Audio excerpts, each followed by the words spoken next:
Hello everyone, and welcome to my Abyss Actor deck profile. So Abyss Actors are a deck that I've been playing for a couple of months now, and they're probably currently my favourite deck. They're really consistent, which means you can run a lot of hand traps, which is very necessary in the current format.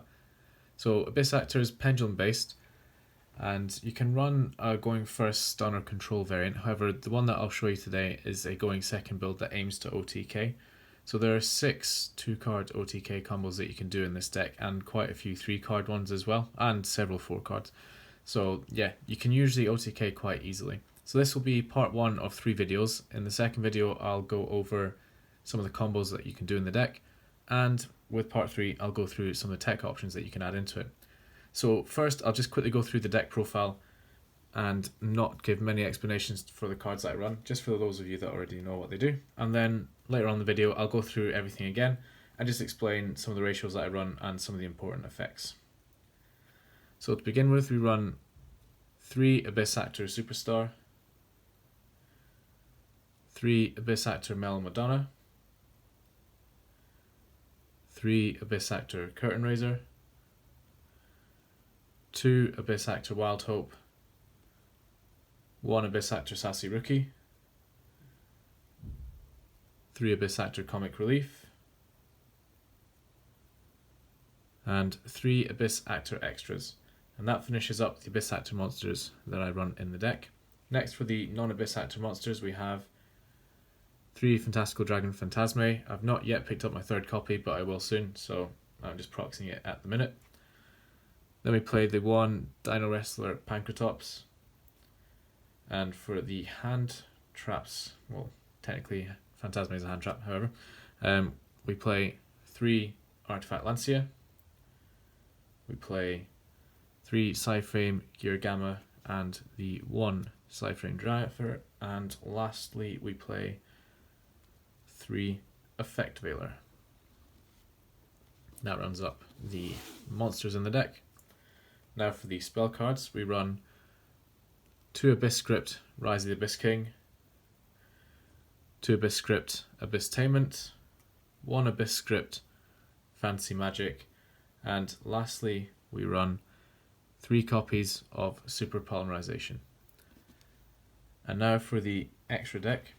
So to start things off, we run 3 copies of Abyss Actor Hyper Director, then we run the 1 Abyss Dweller and 1 Baguska. And now for Super Poly targets, we run 1 Mud Dragon of the Swamp, 1 Earth Golem at Ignister, 1 Predaplant Dragostopelia, 2 Starving Venom Fusion Dragons, 1 First of the Dragons, 1 Drago Necro Nether Soul Dragon, and 1 Invoked Elysium. And lastly, for the extra deck, we play a Cyber Dragon Nova, and this proxy would be a Mechaba for your Dragon matchup. My copy of Mechaba hasn't yet arrived, so it's only a proxy temporarily. Okay, so now I'll go through the deck profile again, but this time I'll explain the cards that I run with the relevant effects and why I run some ratios. So to begin things off again, we've got the 3 Abyss Actor Superstar. So the reason we run this at 3 is that it's one of the main cards that you'll need for your main OTK combos. So the relevant effect is that when it's a monster, once per turn you can set 1 Abyss Script spell directly from your deck, but it's sent to the graveyard during the end phase. However, that doesn't really matter. Next we've got the 3 copies of Mellow Madonna. So this is probably your best consistency card in the deck, so it's scale 0. Its pendulum effect reads that you can pay 1,000 life points to add 1 Abyss Actor pendulum monster from your deck to your hand, except Mellow Madonna, and it's a hard once per turn, and it locks you into Abyss Actors for the rest of the turn. So this is good for getting your combo pieces that you need. So monster effect reads that gains on attack for each Abyss Script spell in your graveyard, and it's got 2 activate effects. So when a pendulum monster you control is destroyed by battle, you can special summon this card from your hand. So that's sometimes useful if you want to survive 1 extra turn. And then you've got the other effect, which is if an Abyss Script spell card or effect is activated, you can special summon 1 level 4 or lower Abyss Actor pendulum monster from your deck, but return it to the hand during the end phase. So this is just a great +1, or can help you push for a bit more damage to OTK. So yeah, really good effects here. Next we play 3 Abyss Actor Curtain Raiser. So Pendulum effect is if you control no monsters, you can special summon this card from your Pendulum Zone. And you can only use this effect once per duel. So you know it's a good effect when it's a once per duel effect. And the monster effect reads that it gains 1100 attack if you control no other monsters, which does sometimes come up. It's quite a nice beat stick sometimes. And then once per turn, you can send 1 Abyss Script spell from your deck to the graveyard, add 1 face-up Abyss Actor Pendulum monster from your extra deck to your hand. So this is really good for getting some rank 4 plays off, because what you do is you'd special summon Curtain Raiser and then normal summon a Sassy Rookie or Wild Hope. But it's also good for, say, for example, if you were to normal summon the Wild Hope, link it off into Hyper Director, then use Curtain Raiser's monster effect to get your Wild Hope back, activate Wild Hope and scale, and then bring it out with Hyper Director. So this is a really great consistency card, and it allows for some nice OTKs and rank 4 plays. So the next card that we play is 2 Abyss Actor Wild Hope. So this has a really nice pendulum scale effect where you target one other Abyss Actor card in the pendulum scale, and its scale becomes 9 until the end of this turn, and it locks you into Abyss Actors. So this allows you to get out any of your Abyss Actor monsters that you like, so it's pretty nice, but I usually use it to try bait in a gate out. Because its monster effect reads, well, at least I'll read out the relevant one. So if this card is destroyed by battle or card effect, you can add 1 Abyss Actor card from your deck to your hand, except Wild Hope. It's hard once per turn. So if this card is negated by, say, a Ghost Ogre, you just get a free search off it, which is really good. So you can also destroy it using your spell Rise of the Abyss King and get a search off that way. So yeah, it's quite a nice card. Play it at 2 because it doesn't actually feature in any of the 2 card OTK combos that we use, but it does add to consistency, which is quite nice. And then we play the 1 Sassy Rookie. So its scale effect reads, if an Abyss Actor monster you control would be destroyed by battle or an opponent's card effect, you can destroy this card instead. Monster effect is the first time this card be destroyed by battle or card effect each turn, it is not destroyed. And if this card is destroyed by battle, or if this card in its own monster zone is destroyed by an opponent's card effect, you can special summon 1 level 4 Abyss Actor monster from your deck, except Sassy Rookie.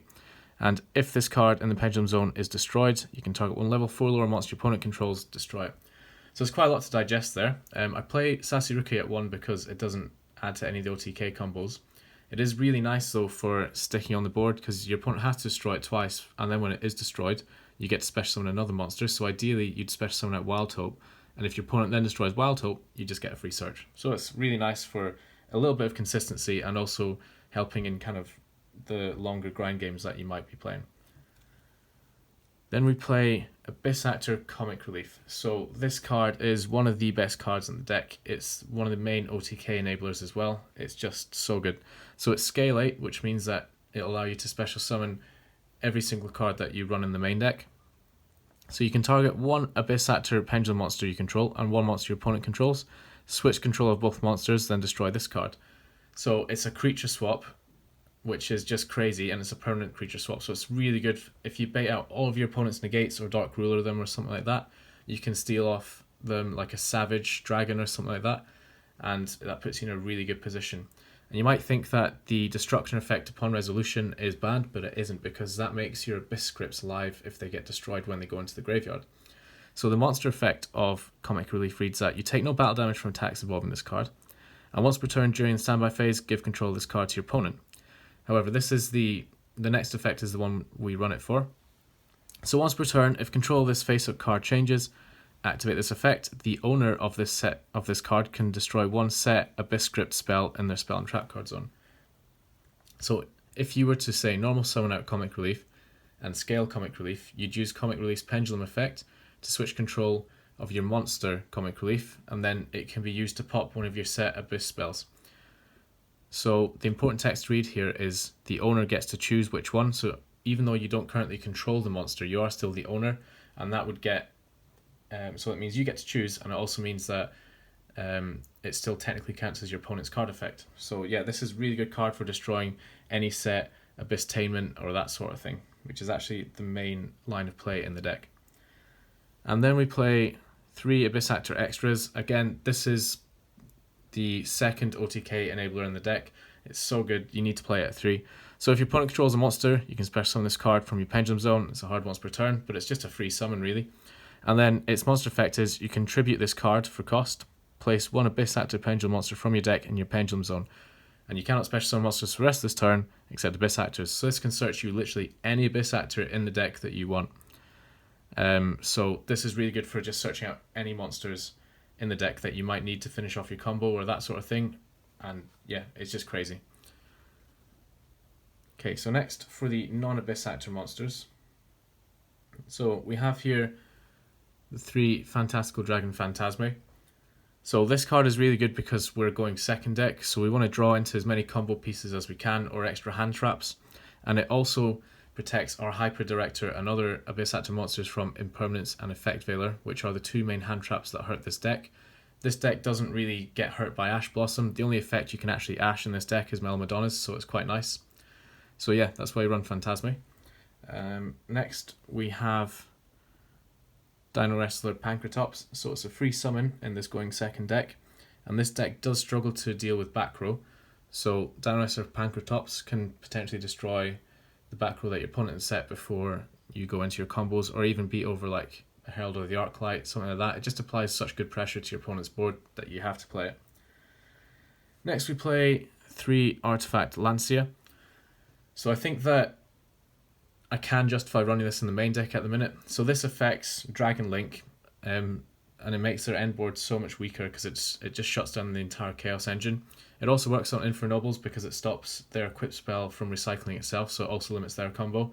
It completely shuts down dinosaurs. They just can't play with a Lancia, so this just wins you the game against dinosaurs. There are a few rogue decks as well which this can be useful against, so I mean Gren Madru for example, or Madolche. If you hit them at the right point in the combo, this can be useful. It's also really good if your opponent is playing Dogmatika Invoked, because if they activate Invocation and you chain Lancia, all that happens is that they will send the Invocation to grave because they cannot banish their Alistair from grave, and that means they don't get to recycle the Invocation either. So Lancia effectively negates Invocation and then stops it from recycling, so it's really powerful against Dogmatika Invoked as well. Then we play the 3 Gamma and the 1 Driver. This is just probably the best hand trap in the game at the minute. Although it does conflict with Fantastical Dragon Phantasme, you'd ideally use your Gamma before you use Phantasme. And if, for example, you then draw Gamma off Phantasme, you could just shuffle it back into the deck. So it does conflict a little bit, but you can, in most cases, play around that. And then lastly for the hand traps, we play 3 Effect Veiler, very simple monster negation.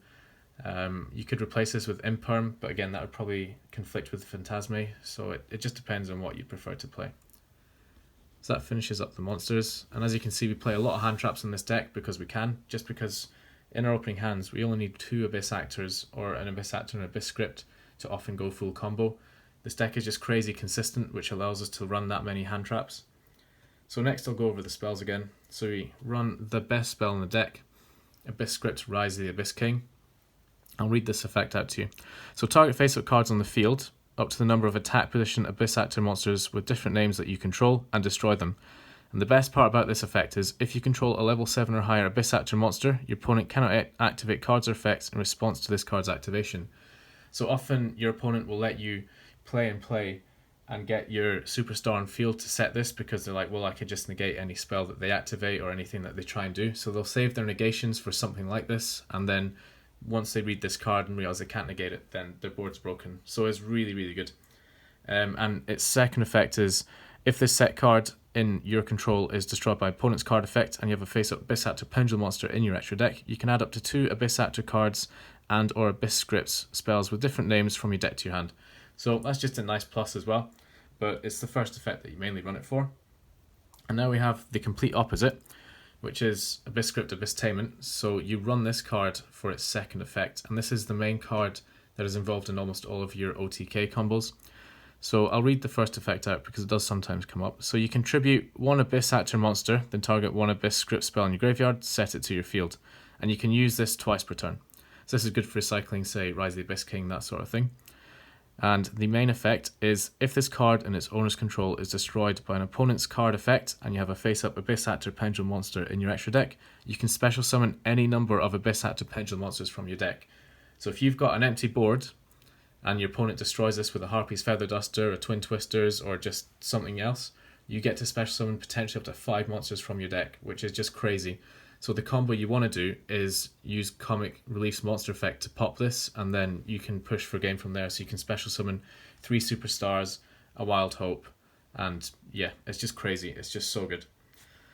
And then the last Abyss script we run is Fantasy Magic. So the only reason I run this is because in the current format, Dragoon is very prevalent, and this is our only way of naturally removing it from the field.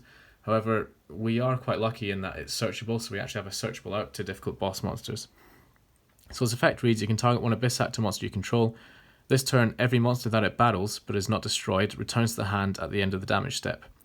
So this gets rid of any problematic boss monster, and it's great. So we run it at 1 because unless your opponent has something we want to get rid of, we don't really want to see it in our hand. And if this set card in its owner's control is destroyed by an opponent's card effect, and you have a face-up Abyss Actor Pendulum monster in your extra deck, you can target one card your opponent controls and place it on top of the deck. So this is kind of relevant against matchups like Eldritch as well, which is also another reason to run Lancia, now that I've remembered. And then, lastly, for the main deck, we've got 3 Super Poly. Again, this just breaks so many boards that your opponent builds, and every Abyss Actor monster that we have is a dark, which means that Super Poly is almost always live, and we have the space in our extra deck to use it. So it's very nice. And if we're forced to go first, we can set it as well to disrupt our opponent's plays. And that finishes off the main deck. So I'll go into the extra deck very, very quickly. So we've got 3 Abyss Actor Hyper Director. So this is a Link 1, released in Dual Overload, and it's just made the deck so much more consistent, so much more streamlined. It's just amazing. It is a bit of a choke point, which is why I like running Phantasme to stop your opponent potentially hand trapping it. So its effect reads, you can target one card in your Pendulum Zone. Remember, this can be any card, doesn't have to be an Abyss Actor. Special summon it, then place one Abyss Actor Pendulum monster with a different name from your deck or face up in your extra deck to your Pendulum Zone, and you cannot normal summon or special summon monsters for the rest of the turn except Abyss Actors. So this is just a straight +1, adds so much consistency to the deck. It's just amazing. So you want to run it at 3 because if you go into the grind game, you can summon it out again, go into your plays. It's just a fantastic card. Then we've got Abyss Dweller, and we have Baguska. These are just for our rank 4 plays. If we're forced to go first, we can potentially make a rank 4. And if we don't want to get OTK'd or we really want to shut our opponent down, then we can use these 2. They're just quite generic. So then I'll go over our Super Poly targets. So we've got Mud Dragon of the Swamp, needs 2 monsters with the same attribute but different types. And it's got a quick effect where you can change its attribute, and all monsters of that attribute cannot be targeted by opponent's card effects. So if you lead with a Mud Dragon of the Swamp to clear your opponent's board, and then you activate its effects and declare dark, you can then go ahead with your combos and not worry about an Imperm or an Effect Veiler, that sort of thing. Then we've got Earth Golem and Ignister. So this requires 1 Cyberus monster and 1 Link monster, so that comes up a fair amount. Then, really good card this format is Predaplant Dragostapelia. So that needs 1 fusion monster and 1 dark monster. In almost every case, the fusion monster is going to be Mechaba or Dragoon. So this removes both of them. Then we play 2 Starving Venom Fusion Dragon. The reason I play 2 is just because it needs 2 dark monsters as fusion materials, and dark monsters are still quite prevalent with Dragoon and Verte still being on the field, or even like Dragon Link, if they don't end on Union Carrier, still has Savage, so this is still a relevant card. Next we have First of the Dragons. This is quite surprisingly a good Super Poly target. It requires 2 normal monsters, which means you can use your opponent's Aurora Dawn or Link Cross tokens to special summon it, or even if your opponent has given you some Lost World tokens, you can use it to summon this out. So this card is unaffected by monster effects and cannot be destroyed by battle except battle with a normal monster. So decks like Infernobles and stuff cannot out this card in their main deck. So if you manage to summon this out, there's just no way they're ever going to get over it, because they don't run any normal monsters and they don't really run any spell or trap removal. So this card is just a win condition in some matchups. Then we play Nether Soul Dragon for Eldritch matchup because it requires 2 zombie monsters. Invoked Elysium. I probably could drop this card, to be honest, it's just because I had the space, but it requires 1 invoked monster and 1 monster that's special summoned from the extra deck. So this is really good against Dogmatica Invoked because you can use it on Mechaba, but because you also go into your Link monster as well, you can use your Link monster Mechaba to make Elysium. And then lastly for the deck, we've got Cyber Dragon Nova and Mechaba. So Cyber Dragon Nova, the reason we run it is if this card in possession is sent to your graveyard by your opponent's card effect, you can special summon one machine fusion monster from your extra deck. So because Dogmatika is one of the meta decks at the minute, if they Maximus your extra deck, you can send Nova to the grave, and then you can special summon out Mechaba. And now that I've just remembered this, I actually have recently replaced Invoked Elysium with Psyframe Lord Omega, just because it lets you recycle the Nova and other things as well, but also because you run Gamma. So yeah, that's probably rounds up the deck. I'll just try to think up a few other comments as well. The reason I actually run, another reason, sorry, to run Lancia as well as Gamma is that if you use Lancia on your turn, on your opponent's turn, and then you also Gamma them, you get to keep the Gamma on the field, because Lancia's effect means that monsters cannot be banished, and that lets you go into your Cypher Lord Omega on your own turn. So that's a nice little combo there. But overall, that rounds up the whole deck. I probably forgot to mention a few of the combos that you can do, or a few little neat interactions, but I might go over them in the combo video that I do next. But yeah, thank you for watching, and I'll see you guys next time.